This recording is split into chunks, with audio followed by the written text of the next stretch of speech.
সাথে তো মাও নিয়ে যাচ্ছে সেই জন্য। Good morning everyone, welcome back to the channel and welcome back to the new blog. তো আজকে সেই দিন যেদিন আমরা সকাল সকাল ঘুম থেকে উঠেই রওনা হচ্ছি ঢাকার উদ্দেশ্যে। বেশ অনেকগুলো দিন যশোরে কাটিয়ে আবার ফিরছি ঢাকায়। তো এই যে চলে এসেছি বাস কাউন্টারে, আর কিছুক্ষণের অপেক্ষা মাত্র, এবার বাস এলেই রওনা হয়ে যাব আমরা। তো এবার যাচ্ছে আমাদের সঙ্গে আমার মামনি। আমাদের মামনি আমাকে ঢাকায় পৌঁছে দিতে যাচ্ছে, কারণ মিস্টার ঘোষের পক্ষে আর আসা সম্ভব হলো না। তো এই জন্য আর কি মামনি আমাকে পৌঁছে দিয়ে আসছে। তো এই আর কি। তো এই যে এখন বাস কাউন্টারে আমরা এখন বাসের জন্য ওয়েট করছি। তো এই যে বাস চলে এসেছে এবং বাস ছেড়েও দিয়েছে, এবং এবারের জার্নি হচ্ছে সোহাগ পরিবহনের স্কানিয়া এসি এলিট বাসে। তো আসলে বাসের ভেতরটা অনেক সুন্দর ছিল, বাসটা অনেক বড় ছিল, এবং ফার্স্ট টাইম আমি আসলে স্কানিয়া বাসে উঠেছি। আগে শুনেছি গাড়িটা অনেক ভালো, তো আজকেই ফার্স্ট টাইম এই বাসের সার্ভিস নিচ্ছি।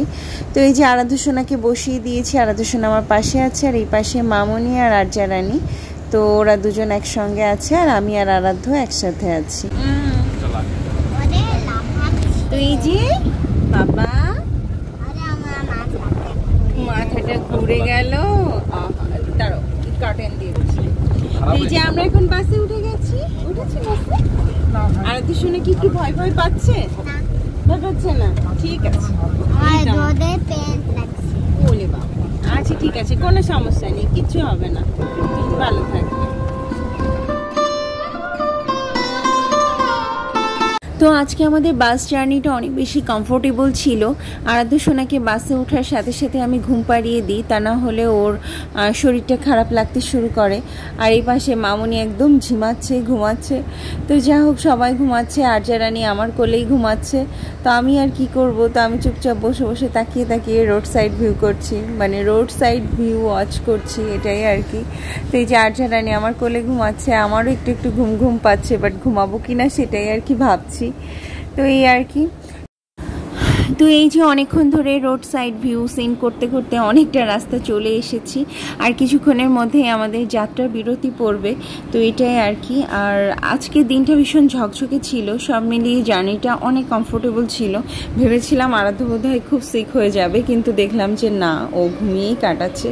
তো যা হোক, এই যে আমাদের যাত্রা বিরতি শুরু হয়ে গেছে। আমরা আবার সেই সাম্পান রেস্টুরেন্টে এসেছি। গতদিন মানে যাওয়ার সময়ও কিন্তু আমরা এখানে স্টে করেছিলাম, আর রেস্টুরেন্টটা অনেক সুন্দর, অনেক রকম ভ্যারাইটিস খাবার দাবার পাওয়া যায়, এবং অনেক রকম স্ন্যাক্সও পাওয়া যায়, যে খাবারগুলো অনেক বেশি সুস্বাদু। তো যাই হোক, মামনি আর আরাধ্য সোনা আর যা সবাই বাসের ভেতরে আছে, আমি একটু নেমেছি, ওদের জন্য টুকিটাকি খাবার নিব, এবং আমার যা যা প্রয়োজন মোটামুটি সব কিছু এখান থেকে নিয়েই যাব। তো এই আর কি। তো আজকে জার্নিটা অনেক ফাস্ট ছিল, তো খুব তাড়াতাড়ি চলে এসেছি। তো এই তো সকালে যেহেতু ব্রেকফাস্ট করে আসিনি, তো এই জন্য একটু ভারী কিছু স্ন্যাক্স নিয়েছি, আর এগুলো নিয়ে এখন বাসের ভেতরে উঠে যাচ্ছি। আর যেতে যেতে আর কি খেয়ে নিব, এটাই আর কি। কারণ অল্প সময়ে আর কি বিরতির টাইম থাকে, তো এই জন্য সবাই মিলে আর নিচে নামিনি। তো যা হোক, এই যে আমরা এখন এক্সপ্রেসওয়েতে চলছি, এবং খুব তাড়াতাড়ি আর কি পদ্মা সেতুর সামনে। তো আজকে মানে রাস্তার দুই ধার দিয়ে এত চমৎকার লাগছিল, পুরো ভিউটা দেখতে ভীষণ ভালো লাগছিল, এটাই আর কি।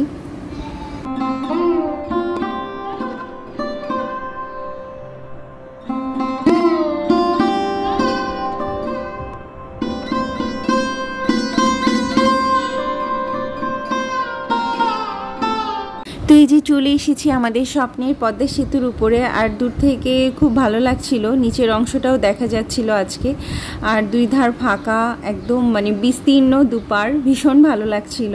পদ্মা সেতুতে উঠলে না মন খুব ভালো হয়ে যায়, কারণ এত সুন্দর প্রশান্তি লাগে, যে জলের এত বড় জলাশয় দেখে সত্যি খুব ভালো লাগে, মনটা একদম খুব প্রফুল্ল হয়ে ওঠে, এটাই আর কি।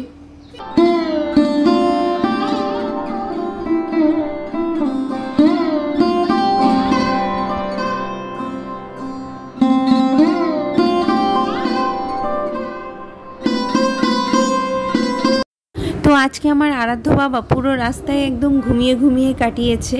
তো আজকে ঘুমিয়ে এসেছে, একদম ডিস্টার্ব করেনি। আমি ওকে নিয়ে ভীষণ ভয় ছিলাম। তো যা হোক, সবাই মোটামুটি ভীষণ শান্তিতে আর কি জার্নিটা কভার করেছে। তো মোটামুটি আমরা এখন ঢাকায় চলে এসেছি, আর কিছুক্ষণের মধ্যেই ঢাকা শহরের ভেতরে আর কি এন্ট্রি নিব। তো এই যে আমরা এখন ঢাকা শহরের ভেতরে চলে এসেছি, আর ঢাকা শহর মানেই হচ্ছে জ্যামের শহর। এই যে আবার আমরা জ্যামেও আটকে আটকে যাচ্ছি। তো আসলে অনেক সময় দেখা যায় জার্নিতে যে পুরো সময় মানে পুরো জার্নিটা যা না সময় লাগে, এই ঢাকা শহরের ভেতরে এলে জ্যামে কিন্তু ওই টাইমটাই লেগে যায় বসে থাকতে থাকতে। তো আজ যেহেতু শুক্রবার, সেজন্য আসলে খুব একটা জ্যাম আসলে আমরা জ্যামে পড়িনি। তো যা হোক, মোটামুটি রাস্তা ফাঁকা আছে এবং খুব তাড়াতাড়ি আমরা আমাদের গন্তব্যে পৌঁছে যাব।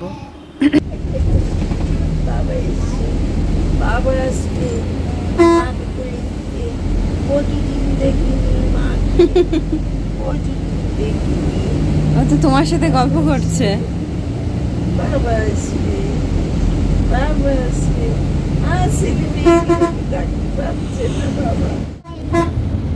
হ্যাঁ বাবা, হ্যাঁ আমরা আর একটু পরে পৌঁছাবো, আর 5 মিনিট।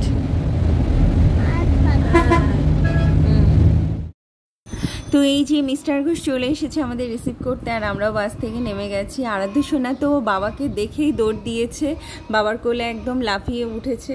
তো এই হচ্ছে অবস্থা। আজ প্রায় 1 মাসেরও বেশি সময় পরে আর কি মিস্টার ঘোষের সাথে আরাধ্য আর আর্যার দেখা হয়েছে।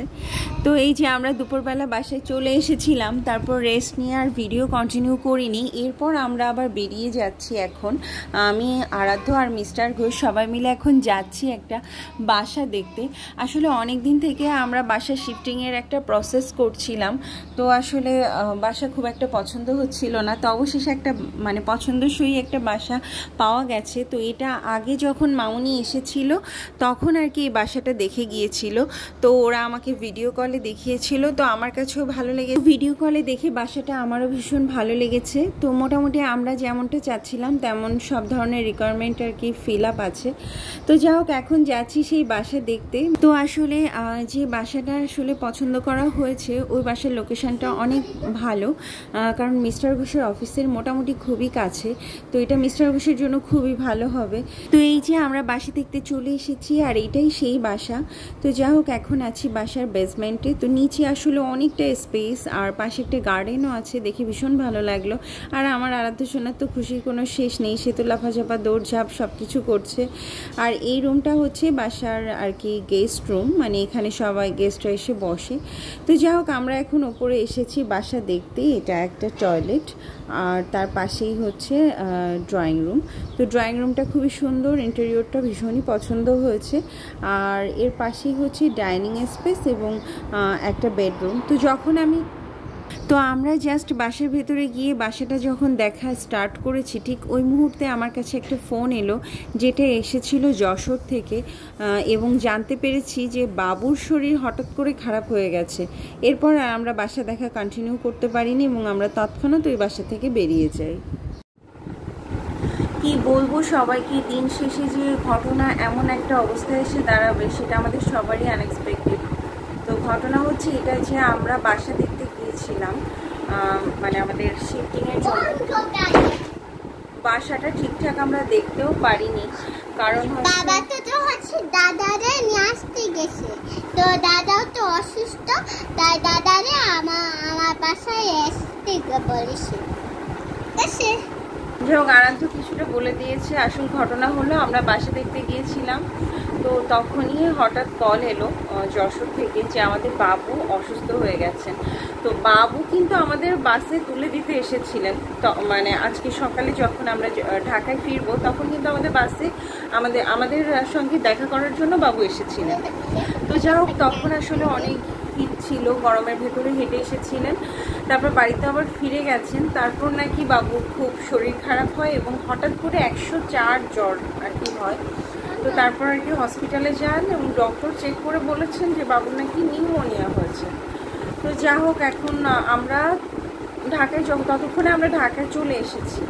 তো এরপর রাত্রেবেলা আর কি এই সংবাদটা পেয়েছি। তো বাবার পর এই যে এখন বাজে রাত 11টা, মিস্টার ঘোষ জাস্ট বেরিয়েছে অন দ্য ওয়ে, ও এখন যশোরে যাচ্ছে। মানে কি একটা অবস্থা বলবো, যে হঠাৎ করে বাবু এইভাবে অসুস্থ হয়ে যাবেন ভাবতেই পারিনি, ভীষণ খারাপ লাগছে। আর আমরা এতগুলো দিন যশোরে ছিলাম, এতদিন কিছু হলো না, ঠিক আমরা ঢাকায় ফিরলাম, বাবু এইভাবে সিক।